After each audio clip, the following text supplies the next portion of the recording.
Bom dia, muito bom dia, gente. A farsa contra o Lula, contra, né, o nosso presidente Lula na época, para prender ele em 2014 ali, tá? Né? Ali começou a farsa, 2014, né? Foi até 2018, quando eles prenderam o Lula para valer mesmo. Então, a farsa para prender Lula e mais alguns lá, né? Presta atenção na fala de alguns juristas aí sobre esse caso. O caso do ex-presidente Lula é um processo cuja sentença era anunciada antes do seu próprio início. O processo começou com uma equipe muito grande, foi a condução coercitiva do presidente Lula. Foi um ato absolutamente desnecessário.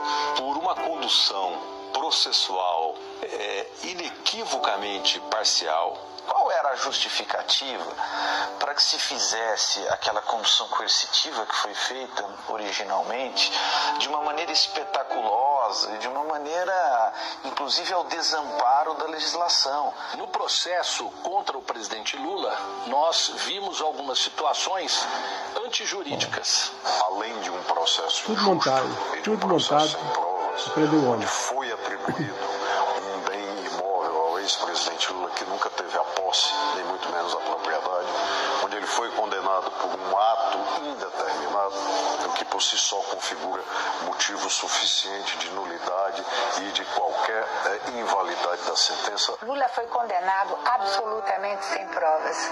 Não existe nenhuma prova que ele seja detentor da propriedade ou da posse do triplex. Ele foi condenado sem prova, o que é uma coisa que não é a primeira vez na história que acontece, né? O judiciário não é tão imparcial quanto nós gostaríamos que fosse. Infelizmente, ele tem o seu lado político também. Ele foi condenado sem prova com base em presunções. Isso é medieval, isso não pode justificar uma sentença condenatória. O juiz, no momento em que ele resolve ser parte da acusação e dando declarações públicas como se acusador fosse, ele perde a sua imparcialidade. Por que este processo interessa tanto ser julgado de forma rápida, célere, em razão de outros que entraram antes no Poder Judiciário e não o foram? Essa é uma questão que precisa ser respondida. Mas não foi só isso, né? Também a gente viu, durante o interrogatório do presidente Lula, o seu direito de autodefesa, no final, sendo claramente cerceado. O juiz Moro impedindo dos Estados Unidos, gente, o que ele tinha direito de falar. Nem o mais comprometido anti-Lula é capaz de negar esse tipo de parcialidade. Nenhuma das regras básicas do direito penal e do direito processual penal, sem falar dos princípios constitucionais penais e processuais penais, estão sendo respeitados. Não houve, digamos assim, a menor procura pela justiça. Eu acho que isso nem entrou em pauta. O que entrou em pauta foi a condenação do Lula, que era o desejo dele. Agredindo a democracia. Como eu considero esse processo ilegítimo e a denúncia uma farsa, eu estou aqui em respeito à lei, em respeito à nossa Constituição, mas com muitas ressalvas com o comportamento dos procuradores da Lava Jato. E essa do elevador é uma das anomalias da denúncia do Ministério Público. Em qual sentido, senhor presidente? Pelo menos do pessoal da Lava Jato. Quer dizer, eu vi pela imprensa de que o Ministério Público tinha dito que eu tinha pedido para o Léo e colocar o elevador.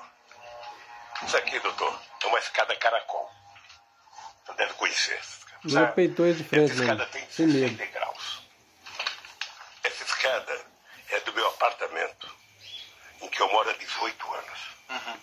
A dona Marisa, há 6 anos, há exatamente 6 anos, ela tomava remédio todo santo dia para dor na cartilhagem. Será que alguém de bom senso nesse país imagina que eu ia pedir um elevador num apartamento que não era meu e deixar de pedir para fazer um apartamento no prédio que a dona Marisa mora há 20 anos e que tomava remédio todo santo dia? É no mínimo, doutor, cumprir o ditado de que quem conta uma mentira passa a vida inteira mentindo para justificar a primeira mentira.